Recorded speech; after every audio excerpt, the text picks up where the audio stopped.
Good morning. Good morning. Hope everyone is doing well here and at home. Just have one brief announcement before the mayor begins his briefing. It's about the Mayor's Youth Academy. Just want to let you know that applications for summer youth employment for the Mayor's Youth Academy will be extended to April 8th. That's youth between the age of 14 and 19 can participate in the program.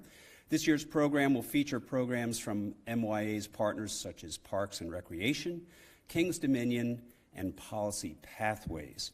After offering just a virtual option in 2020 and 2021, youth will have a chance to join organizations in person to gain in-person work experience. There will be also a small-scale virtual option offered as well. The MYA will offer the Community Health Workers Certification Program in partnership with the City of Richmond Health District. This is the second year the program has been offered. 80% of participants last year completed over 100 hours of training and community engagement. Finally, for more information on how to apply, call 646-7933. And now, of course, we have to dial area code, so it's 804-646-7933. You can also search for the Mayor's Youth Academy, City of Richmond online at rva.gov. And now, without further ado, the Mayor of the City of Richmond, LeVar Stoney.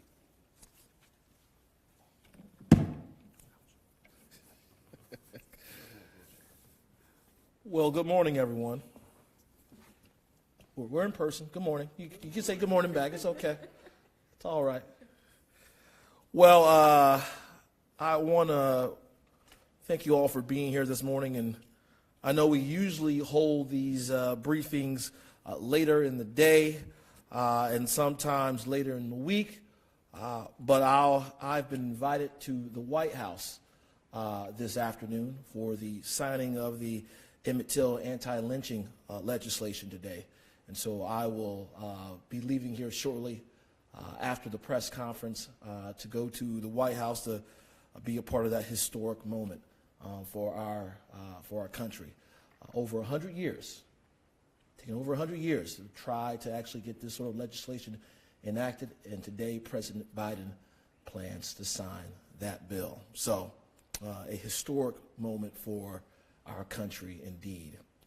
First, we're going to start with a public health update for the City of Richmond. According to the Virginia Department of Health, when it pertains to COVID-19 numbers, the City of Richmond has seen 44,153 cases since March of 2020, and our 7-day average of new daily cases is 18. As is custom, I'd like for us to pause for a moment for the remembrance of those who we've lost during this pandemic. A total now of 488 members of our community lost to COVID-19.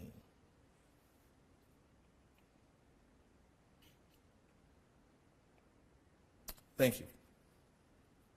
I'd also like to remind everyone that your best protection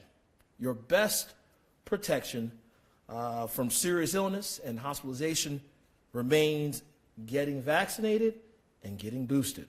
Getting vaccinated and getting boosted. So, if you have not done so already, we are still providing the primary series of your vaccinations and also an opportunity for you to be boosted as well.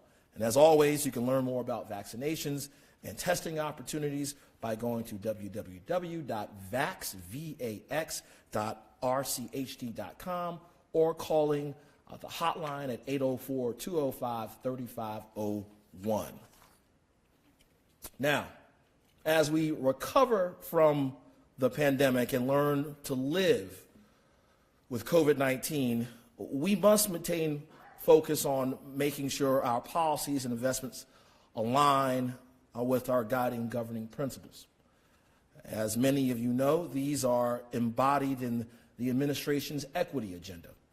One of the items on this equity agenda is a disparity study, making sure that communities that have been neglected in terms of investment, access to opportunity, be giving a fighting chance to recover and a fair chance to share equity in the prosperity and upward trajectory of this great city.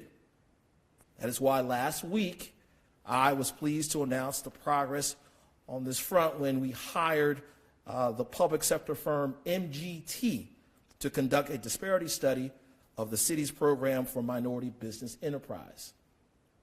The purpose of the study is to determine whether a significant gap exists between the number of MBEs, minority business enterprises, that are qualified to perform and the number of MBEs engaged by the city or its prime contractors. The study will be based on 5 years of historical data and will include statistical analysis, empirical evidence, and an assessment of any anecdotal and qualitative evidence of discrimination within the city's procurement process. If a disparity is found to exist, MGT will offer analysis and recommendations on the best ways to remedy the inequities. But we need the input from our community and our stakeholders to make this process work. So the first community meeting is scheduled for April 7th, 2022, and the details can be found at Richmond VA DisparityStudy.com. That's Richmond VA DisparityStudy.com. And that meeting again is on April 7th, 2022, and we ask that you all come out and participate. We want to make sure that our disparity study reflects the beliefs of those who live in this great community. Okay? Now, another item on our equity agenda is the goal of providing 1,000 units of affordable housing per year, which would equal to 10,000 units in the decade. Housing that allows people like firefighters, and police officers, and teachers, workers who serve the city to be able to afford to live in the city, and housing that provides stability to our working families who may just be one paycheck or one illness or one pandemic or one emergency away from losing their homes. I've said it before and I'll say it again.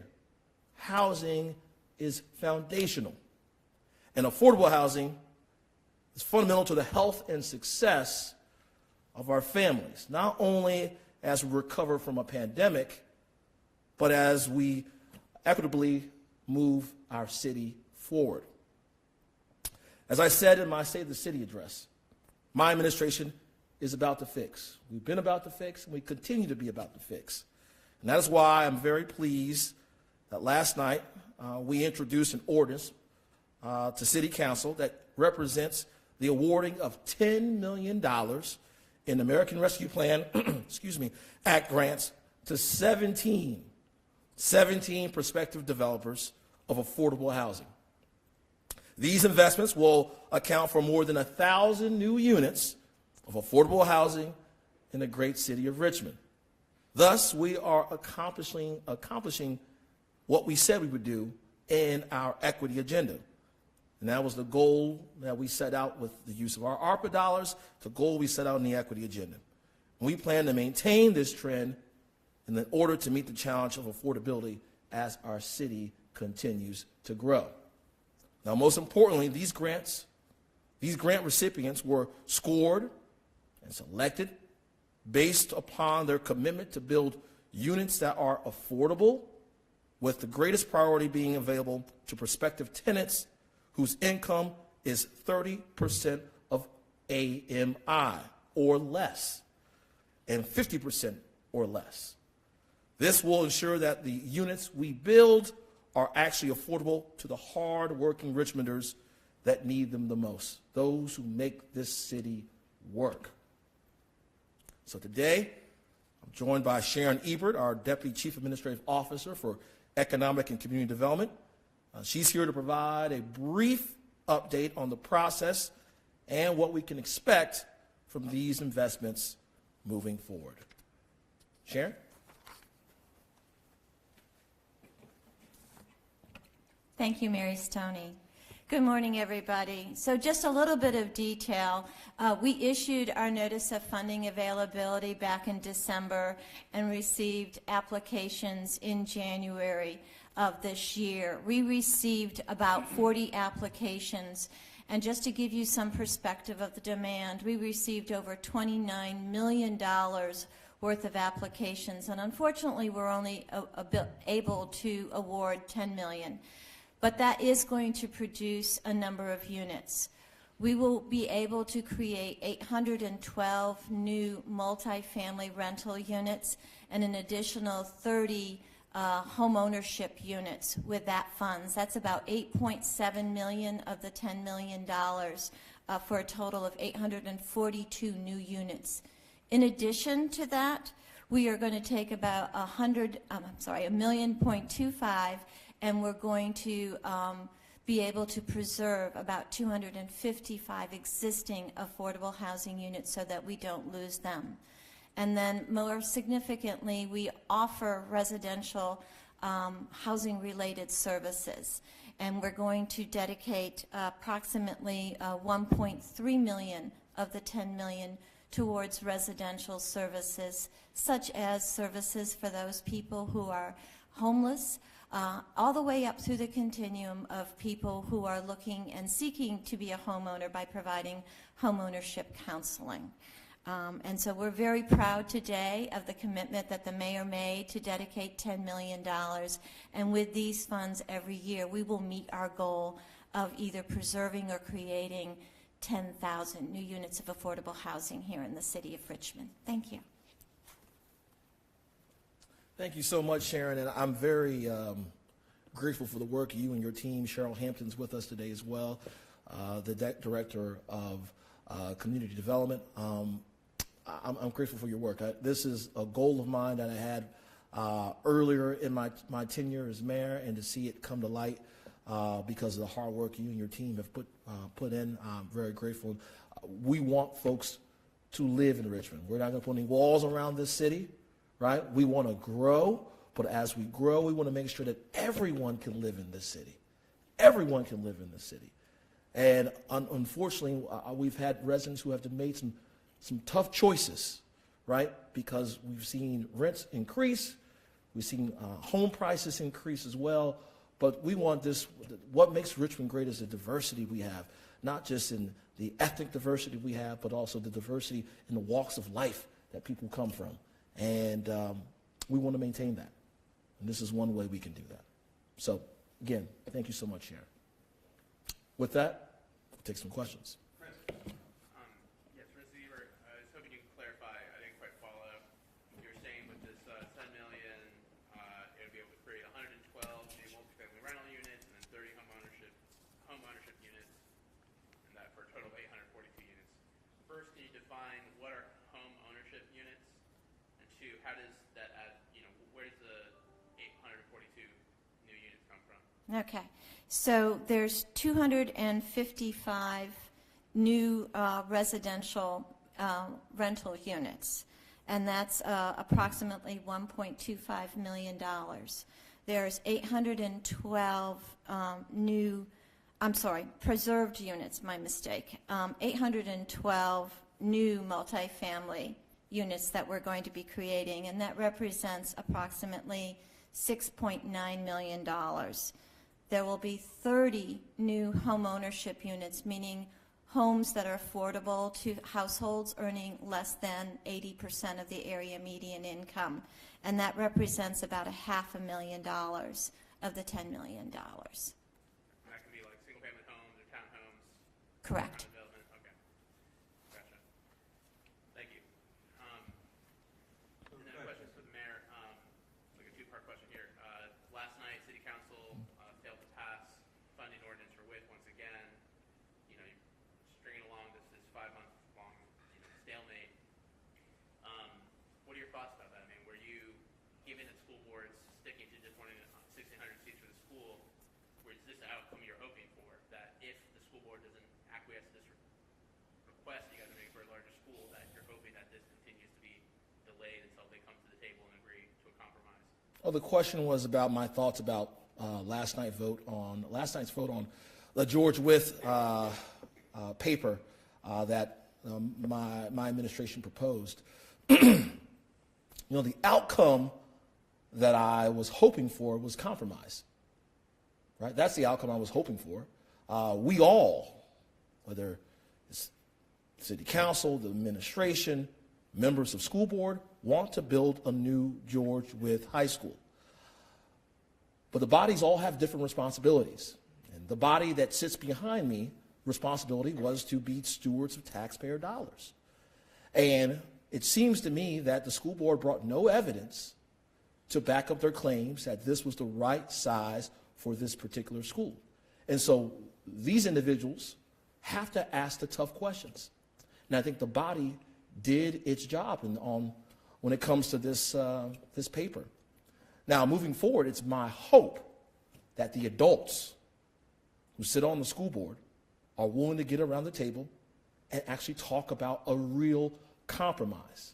There is truly a stalemate, not just between the bodies, the school board and the city council, but there's stalemate between those who sit on the school board.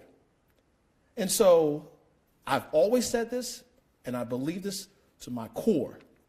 When the adults can't compromise, the only individuals injured in this process are our kids. They're the ones who are injured when adults, grown people, can't get around the table and settle an issue that I think is very simple. At the end of the day, Chris, you know how I feel. We want to build these schools quickly, and we want to ensure that these kids have a high-quality educational environment. Right now, the kids at Woodville don't have that. Right now, the kids at George Wythe don't have that. And right now, the kids at Fox don't have that. How do we get there? We get there through communication. We have to trust one another at the end of the day. And right now, I'm not seeing that from the adults involved in the process.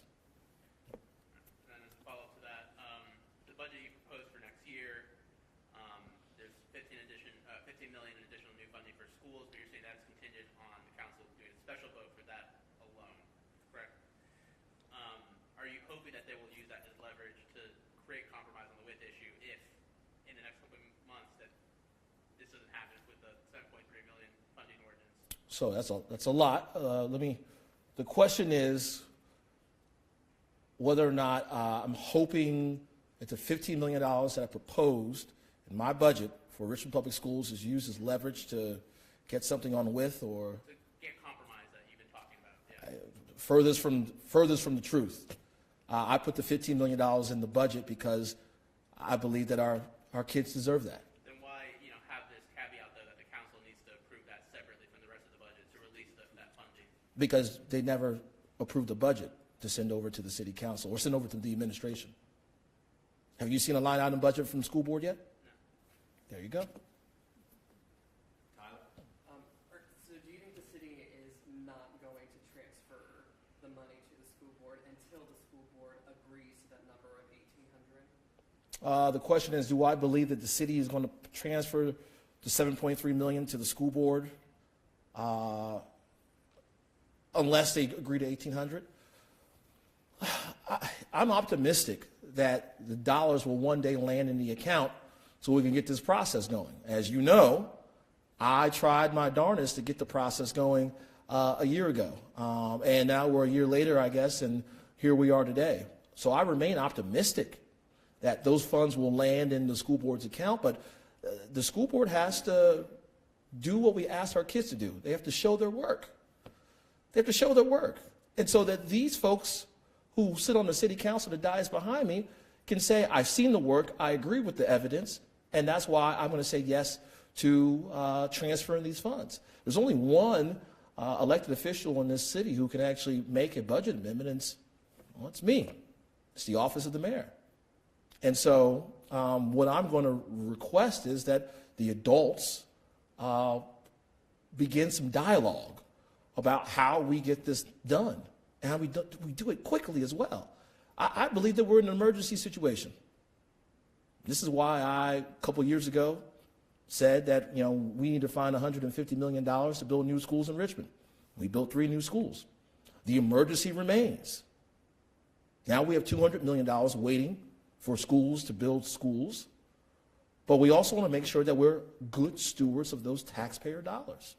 So I think eventually it will occur, but if we want to do it quickly, we're going to have to actually stop digging in and actually come to a compromise and collaborate, just like the people of this great city want us to do. And last night, school board member King Gibson released a statement saying the vote showed greed and extortion on the city's behalf and that the city was not supportive of a democratically governed school board. Just wanted to see if you had a response to her statement. The question was, Ms. Gibson issued a statement last night talking about greed and all this. That's extremist talk. That's extremist talk. Let's be adults. Let's get around the table and talk about how we get this done. There are certain individuals who are willing to have these conversations, and there are certain individuals who aren't willing to have these conversations. I have no time for that sort of extremist type of talk. I'm all about how do we practically get a school built as quickly as possible. So the kids at WITH, the kids at Fox, the kids at the schools that might be on the list, getting them as quickly as possible. All this other talk about X, Y, and Z, I ain't got time for it. Chris, you good? I gotta have one question. Talk about today going to the White House. Yes. What does that personally mean to you? The question was about going to the White House today to witness the signing of the anti-lynching bill. Now, this is something that should have happened 20 years ago, 50 years ago, 100 years ago. The number of black men and women who've lost their lives in this country, a lot of them in the South, by lynching, is a stain that can never be erased. Never be erased. But it shows you, even in 2022, that we can continue to progress and say, first, that was wrong, and we're going to right these wrongs. And that's what this bill does today. And so to receive the invite from President Biden and the White House to witness this, I might be overcome by tears when I see it enacted, once he adds his signature to it. But it is certainly a milestone for black Americans in this country. There's one thing to elect a black president. There's one thing to add a black woman to the Supreme Court. There's another thing to actually live up to the actions. There's actions that are necessary to ensure that we tell black boys and black girls that they matter. They should not fear one night that when they go out, they leave their home, and they're in town, that they may not come home one day. That's what happened to Emmett Till. He did not come home one day, and he was the bottom of a river. That should not happen to any life in this country. We're better than that. And today, the Congress and the president will prove that we're better than that. So, meaningful. Okay? Thanks, everybody. Thank you.